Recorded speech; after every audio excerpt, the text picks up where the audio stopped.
Welcome back to the Rules of Engagement.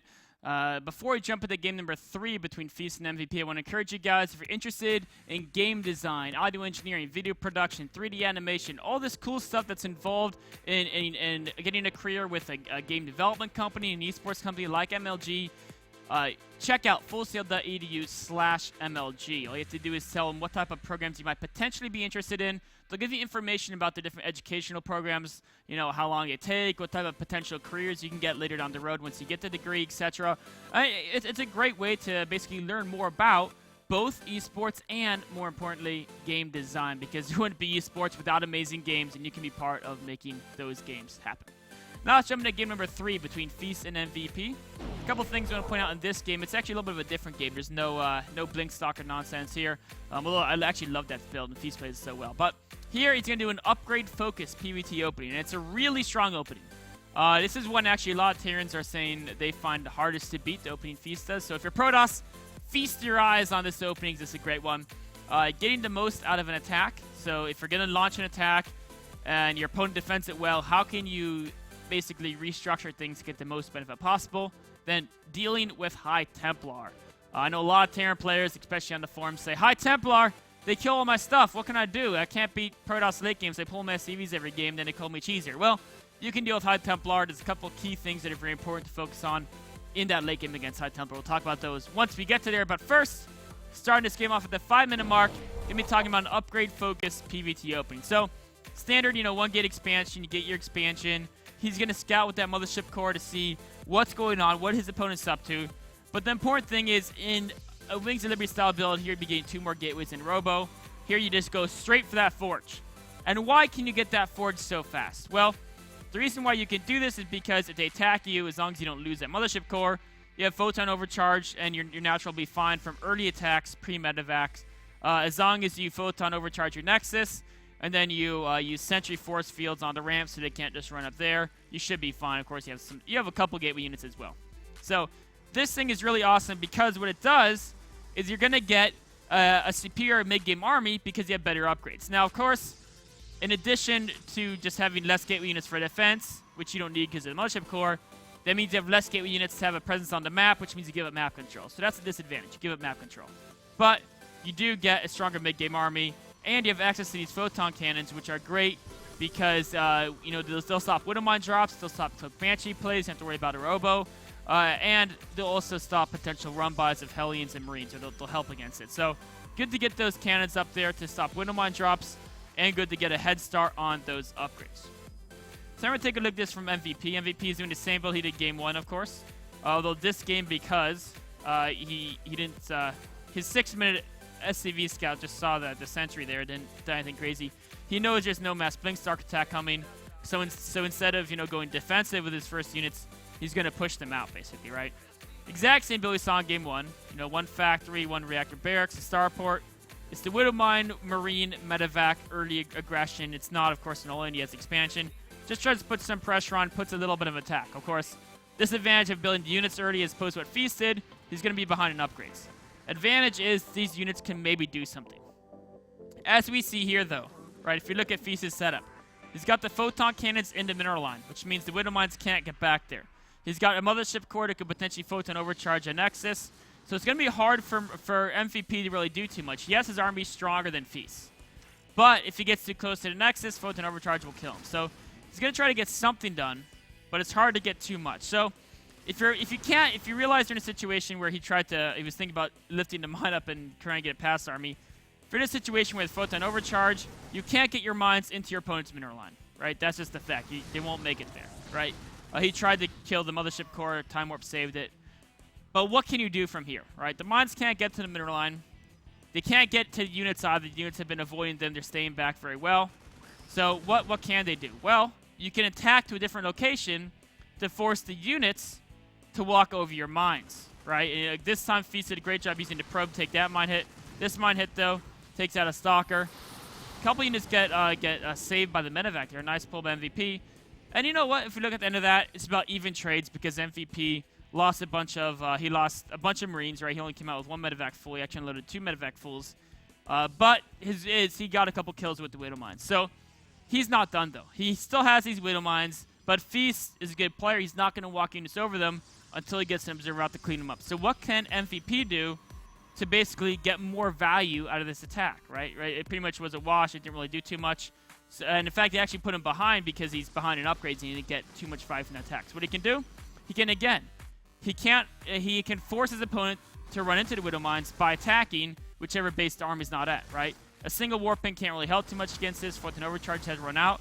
He forces his opponent to walk over these Widow Mines, and all of a sudden he's in a situation where instead of being even in resources lost, he's all of a sudden way ahead, right? Because Stalkers are very expensive again, right? So, and Feast, yes, he could have sit around here for an extra 3 seconds, pull the probe, let the probe take the hit. But those 3 seconds he's hanging around here, first of all, the Marines might come back, kill the probe before the Widow Mine can kill it. He would also be losing this pylon. If that gets unpowered, he's in trouble. Lose some probes. It could go bad. So we didn't have time to really deal with the Widow Mines very efficiently, so we had to walk over them. So you get the most out of the attack. If you can't get the Widow Mines to your enemy's army, you bring the army to the Widow Mines to get the most fight out of it. Now the game's going to go forward fairly standard from here on out. We notice a couple things. MVP's, of course, got 3rd Command Center because he's a good Terran player, and that's what you do.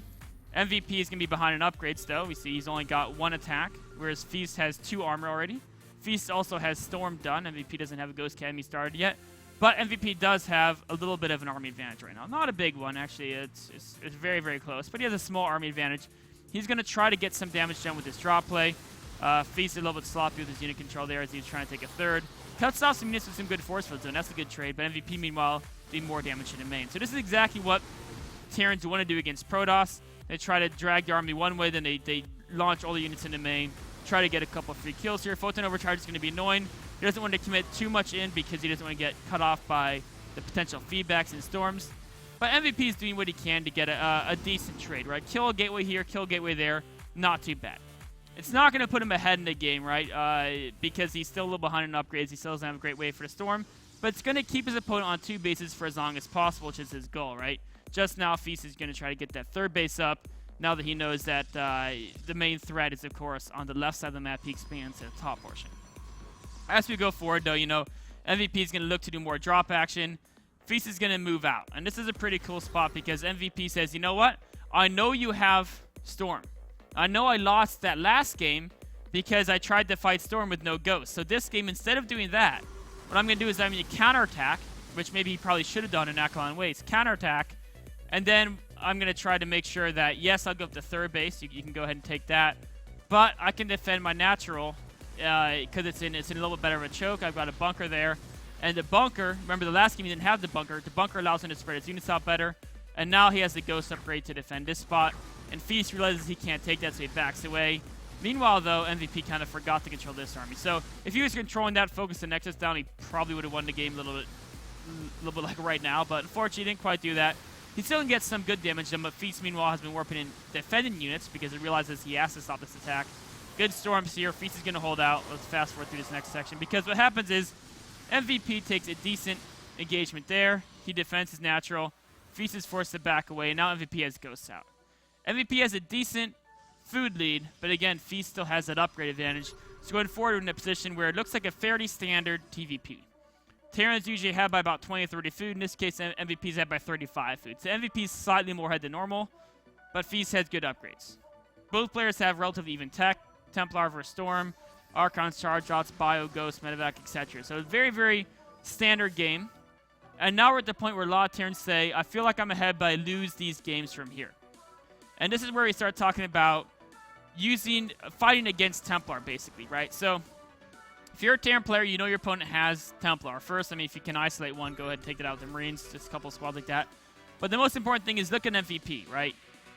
He knows all the Templar are in a natural. He's already scanned this space earlier. He saw there weren't storms there. And he was thinking about going and attacking this, but he didn't want to be flanked by the Protoss army. Anytime you're a Terran player, assuming you have Ghosts, if you don't have Ghosts, you're in trouble against Templar. Assuming you have Ghosts.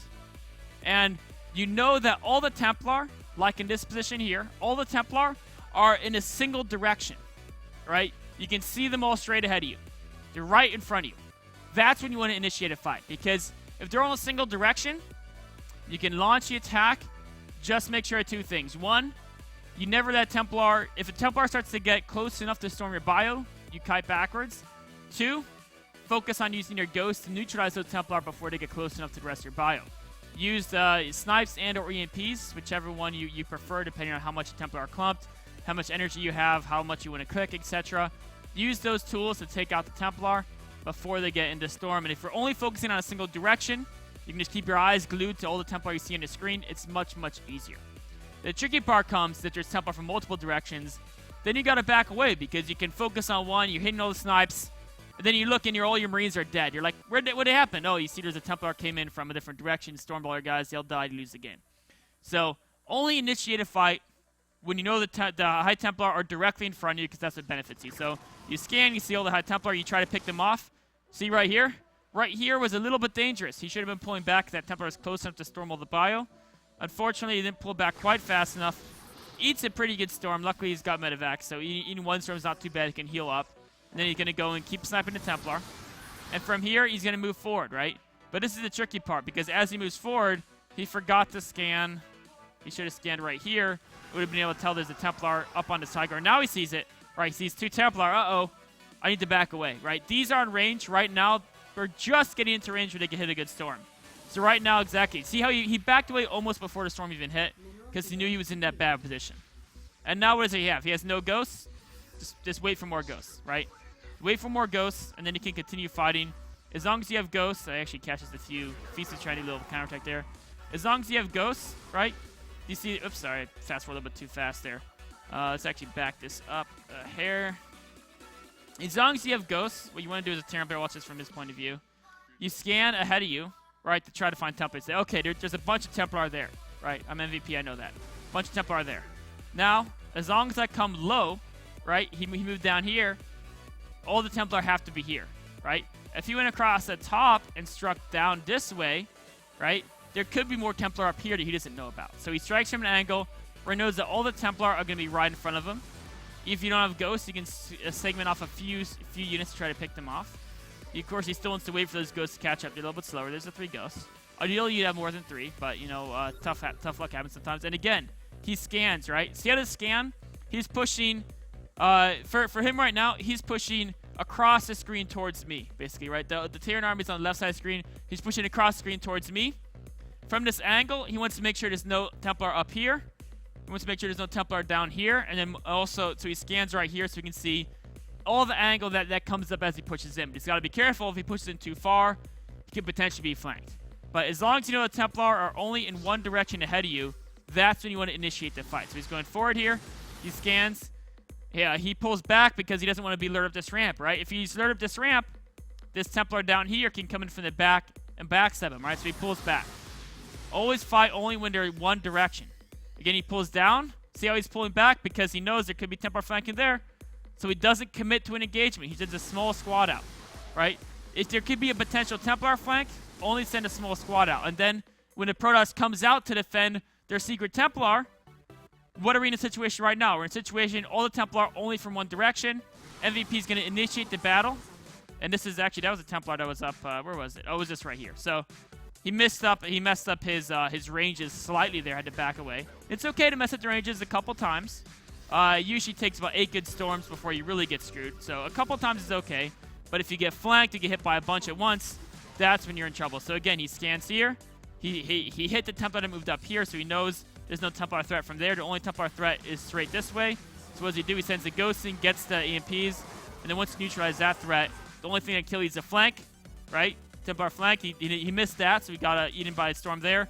But that was a mistake. But right here, he got the main fight great because he got rid of the main Protoss threat, the Templar from that angle.